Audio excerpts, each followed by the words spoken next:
ঘুম আসা সম্ভব না। আমি যা বলছি এটা তো বাস্তব, সে ১,৫০০ বছর আগের না, ৫-৬ বছর আগের ঘটনা।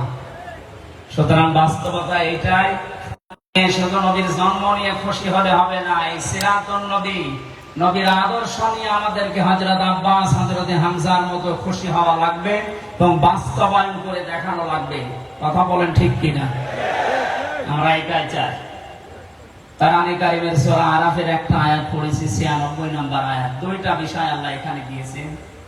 আল্লাহ তাআলা বলেন, আল্লাহুম্মা হালাল কুরআন ওয়াত্তাকা, জনপদের লোকেরা যদি ঈমান আনে আল্লাহর প্রতি, এরপরে তাকওয়া অবলম্বন করে, লা ফাতাহনা আলাইহিম, সুপারলেটিভ ডিগ্রি দিয়েছেন আল্লাহ। আল্লাহ বলেন আমি গ্যারান্টি দিলাম, অবশ্যই আমি নিচে খুলে দেব বারাকাতিন মিনাস সামাই ওয়াল আরদি, আকাশ আর জমিনের যত বরকতের দরজা আছে একটাও বাকি রাখবো না, সব খুলে দেব। ওয়ালাকিন কাযাবু, কিন্তু তারা আমার রাসূলদেরকে, নবীদেরকে মিথ্যা প্রতিপন্ন করেছিল। ফাআখাযনাহুম বিমা কানু ইয়াকসিবুন, তাদের এই পাপের কারণে আমি আল্লাহ তাদেরকে পাকড়াও করেছিলাম। আয়াতের বাংলা অর্থ এটা ছিল। শিক্ষা কি? এবার আমরা বাস্তবের দিকে নিয়ে যাই। জালিম বিদায় হওয়ার পরে দেশের মানুষের ঈমানের যে পার্সেন্টেজ আমরা দেখতে পাচ্ছি, আগস্টের ৫ তারিখের আগে একটা জরিপ পেয়েছিলাম আল জাজিরা থেকে।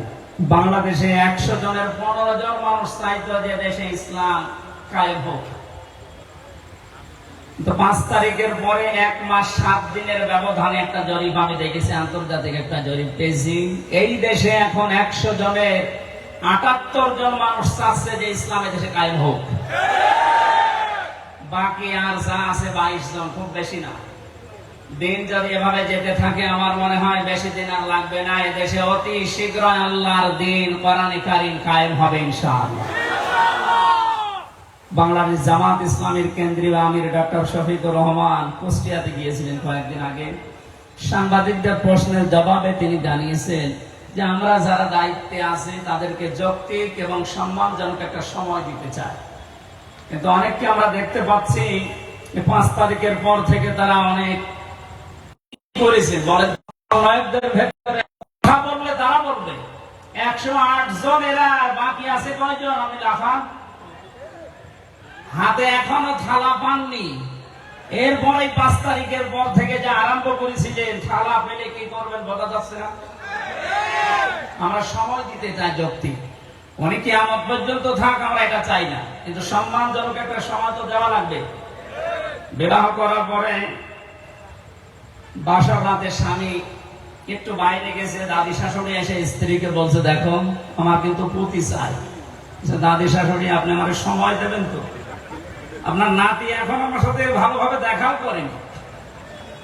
শাশুড়ি এসে বলছে বৌমা কি করছো? আমি জানি না, আমার কিন্তু নাতি চাই। মা একটু সময় দে। দেবর আর ননদ এসে বলছে ভাবি কি করবা জানি না, আমাদের কিন্তু ভাতিজা চাই। ঠিক আছে সময় দাও। স্বামী আবার এসে বলছে বউ আমার কিন্তু বেবি চাই। বউ মুখ তুলে বলছে তোমরা কি সব পাগলের বংশ? আমার এখনো কিছুই হয়নি, আমার এখনো কিছু হয়নি, এখনো ১০ মাস ১০ দিন সময় দেবে, কাজ কর্ম হবে, তারপরে তো কারো বেবি, কারো ভাতিজা, কারো নাতি পুতি। আপনি কেবল কয়দিন গেছে, ১৫.৫ বছরের সংসার বের করতে, ফেলে দিতে সময় লাগবে না? এখনো হাজারো জায়গায় জালেমদের দোসররা বসে এখনো গোপনে ষড়যন্ত্র করছে। সংস্কার যখন আরম্ভ হয়েছে, লাল দিঘির এই ময়দান থেকে সমন্বয়কদের সাথে আমি যোগাযোগ করে কথা বলছি, যেহেতু ১০৮ জনই আমরা, সবার সাথে যোগাযোগ করে বলছি সংস্কার আরম্ভ হয়েছে। এই মুহূর্তে ১৬২৮টা চেয়ার বাংলাদেশে আছে, সবগুলোর সংস্কার সকাল আসতে আসতে আমরা দেখতে চাই। নয়তো এরা মাঝে মাঝে নতুন নতুন ইস্যু বানিয়ে রাস্তায় নেমে বিশৃঙ্খলা তৈরি করবে। জালেম যারা বিদায় নিয়েছে তারা শুধু আমাদের মামলার আসামি না, আমাকে বিনা কারণে আপনি ৩ বছর জেলের ভেতরে আটকে রেখেছিলেন, তাও ফাঁসির কন্ডেম সেলের ভেতরে, আয়না ঘরে রেখেছিলেন, অথচ কয়েকদিন আগে আমার মামলা সব খালাস হয়ে গেছে। আদালত কর্তৃক প্রমাণিত যে আমার কোনো দোষ নেই, আমি নির্দোষ। নির্দোষ মানুষকে এভাবে 3টা বছর কষ্ট দিলে আমি চাই যারা এর সাথে টপটপতন জড়িত না ঘরে থাকবে। 8 আর 3 কত হয়? 11 বছর থাকেন, এরপরে যদি ইচ্ছা হয় তখন আসবে। খালি চট করে ঢুকে পড়বেন মানে? আপনি আসেন 11 বছর হিসাব করে আসবেন। ব্যারিস্টার আমান আজমির 8 বছর আর আমির হামজা 3 বছর। এই কথা বলেন না কেন? আমরা বেশি চাই না, যতটুকু করেছে ততটুকু করবো। জেলখানায় আমার গেছে একেবারে যোগাযোগ বিচ্ছিন্ন। আমার বউ, মেয়ে, ছেলে, আমার মা বাবা বেঁচে আছে কিনা আমি তাও জানি না। আপনি কেন এত কষ্ট দিলেন? আর যা খাওয়াইছে মনে হচ্ছে কেউ মাখিয়ে মাখিয়ে খাবার আমার দিতে।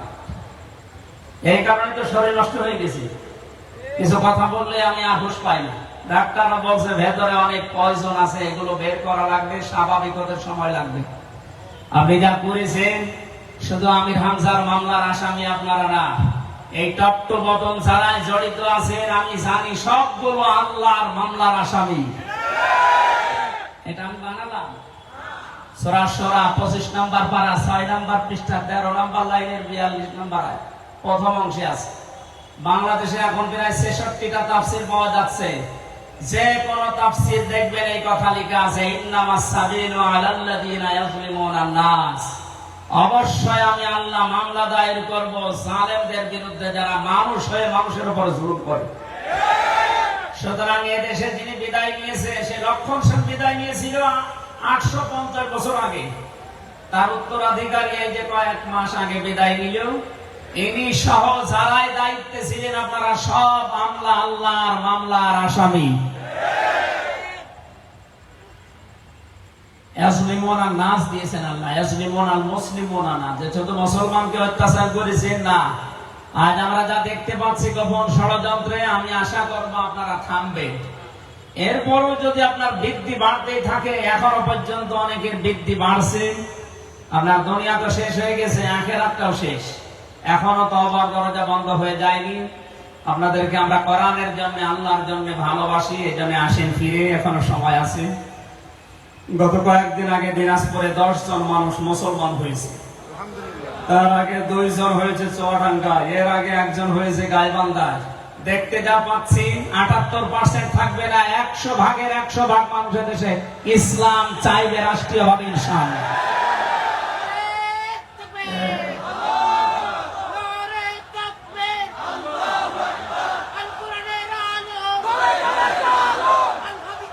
একটু সময় দেন ভাই। ওয়ালাকিন কাযযাবু আয়াতের তাফসীর পড়তে গিয়ে আজকে দেখছিলাম ইবনে কাসিরে, তিনি বলেন নবী এবং রাসূলদেরকে যারা মিথ্যা প্রতিপন্ন করছে, আমার তো মনে আছে 1500 বছর আগে না, বাস্তবে আয়াত এই 2024 সালে আল্লাহ নাযিল করেছে। ওয়ালাকিন কাযযাবু, যারা মিথ্যা মনে করেছে রাসূল আর নবীদেরকে। এখন নবী আর রাসূল নেই, নবী রাসূলের উত্তরাধিকারী নায়েবে রাসূল উলামায়ে কেরাম আছে। এক কথা বলে না কেন? সুতরাং এদেশে আলেমরা এবং জ্ঞানী মানুষ যারা কোরআন হাদিসের উপরে পাণ্ডিত্য, এই মানুষগুলো এদেরকে অনেকে মিথ্যা প্রতিপন্ন করার জন্য বিভিন্ন কায়দা কৌশল খুঁজতেছেন। আমি ইঙ্গিত দিলাম, শুধু আপনারা সাবধান থাকবেন। ফাখাযনাহুম বিমা কানু ইয়াকসিবুন, নয়তো আল্লাহ আযাব যখন আসবে, এই সমস্ত কাজ কারবারের জন্য যখন পাকড়াও করবে, সময় কিন্তু আর দম ফেলানোর জন্য পাওয়া যাবে না। সূরা আরাফের 100 নম্বর আয়াতে আল্লাহ এই ঘোষণাটা দিয়েছেন, আওয়ালাম ইয়াহদি লিল্লাযিনা ইয়ারিসুনাল আরদা। আল্লাহ তাআলা বলেন এই মানুষগুলো কি, এদেরকে জালেম বিদায় দেওয়ার পরে যেন একটা প্রতিষ্ঠা দিলাম, জমিনের উত্তরাধিকারী বানালাম, এরপরও যদি এরা পাপে নিমজ্জিত হয়, এরা কি মনে করে না যে আমি আল্লাহ ওদের মতো এদেরকেও ধরতে পারি? বারবার সমন্বয়করা এটাই কিন্তু দেশে মেসেজ দিচ্ছে।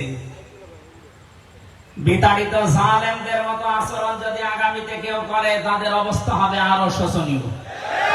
সুতরাং সিরাতুন নবীর এই অনুষ্ঠানে আমাদের জীবনের মূল লক্ষ্য হওয়া লাগবে আল্লাহর নবীর সিরাতকে এই পৃথিবীতে বাস্তবায়ন করে ইসলামী রাষ্ট্র উপহার দেওয়া। মান মাতা ওয়া লাম ইয়াহজু, যে ব্যক্তি মাতা আলা শুবাতিন মিনান নিফাক, সে লোকটা মুনাফিক হয়ে মরবে। আমরা কি মুনাফিক হয়ে মরতে চাই?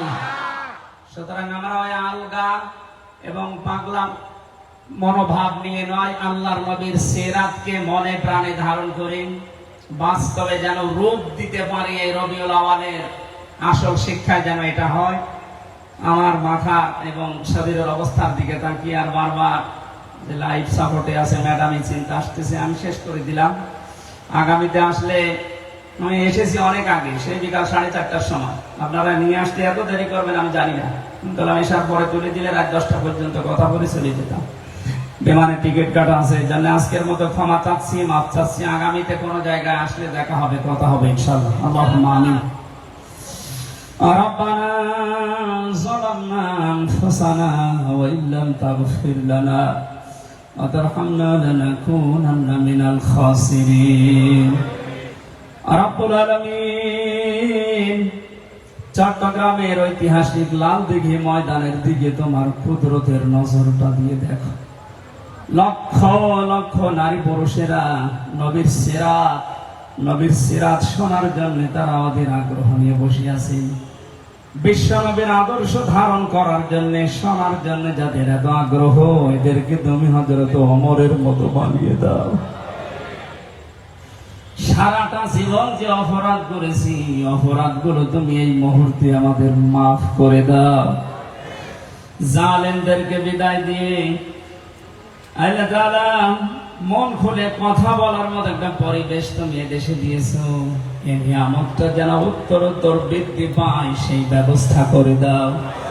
এর পূর্ণতা লাভ হবে তখন যখন তোমার আইন দিয়ে দেশটা চলবে। জীবনে 53 বছরে, আমার তো 33 বছর, 53 বছর দেশটা স্বাধীন হওয়ার পর অনেকেই চালিয়েছে, আমরা দেখেছি। কারো বাবা চালিয়েছে, কারো স্বামী চালিয়েছে, কারো চাচা চালিয়েছে, কারো বউ চালিয়েছে, কারো ভাবি চালিয়েছে। কোরআন দিয়ে চললে দেশটা কেমন দেখা যায় আজ পর্যন্ত আমরা দেখি নাই। জীবনের বড় আশা, কোরআন দিয়ে দেশ চললে কেমন দেখা যায়, এটা তুমি চর্ম চোখে দেখার সুযোগ করে দাও। আল্লাহ তাআলা বাস্তবে যেন আমরা দেখতে পারি তোমার আইন দিয়ে 56,000 বর্গ মাইল চলছে। মিনি জান্নাত এই দেশটাকে তুমি বানিয়ে দাও। এদেশের জন্য যারা বৈষম্য বিরোধী ছাত্র আন্দোলনে জীবন দিয়ে গেল, আল্লাহ শাহাদতের সর্বোচ্চ মাকাম দান করো। শহীদ আবু সাঈদ, শহীদ মুগ্ধ ভাই, রায়হান ইয়ামিন সহ যত ভাই বোনেরা জীবন দিয়েছে, আল্লাহ তাদেরকে তুমি জান্নাতের ভেতরে পাখি বানিয়ে দাও। শহীদ আল্লামা দেলাওয়ার হোসাইন সাইদি রহমতুল্লাহ আলাইহি সহ যত আলেম ওলামা, যত বুজুর্গ মানুষেরা এই দেশ থেকে মাটির নিচে আছে, ঈমান নিয়ে যারা ঘুমিয়ে আছে, এদেরকে মাফ করে দাও। আমি নিজে সহ যারা অসুস্থ, আল্লাহ শেফায়ে কামেলা আজলা নসিব করো। আল্লাহ তাআলা আমার ওয়াইফ লাইফ সাপোর্টে আছে, বাঁচা বলা তো তোমার হাতে। আল্লাহ মেহেরবানি করে তার জীবনটা ভিক্ষা দাও। আমার তিনটা মেয়ে তুমি দিয়েছো, আল্লাহ তাদেরকে তুমি এতিম বানিয়ে দিও না। আমার মেয়েটা লাইফ সাপোর্টে আছে,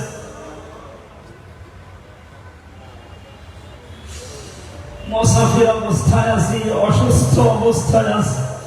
লক্ষ লক্ষ গোলামদেরকে নিয়ে হাত তুলেছি, আল্লাহ আমার স্ত্রীকে ফিরিয়ে দাও।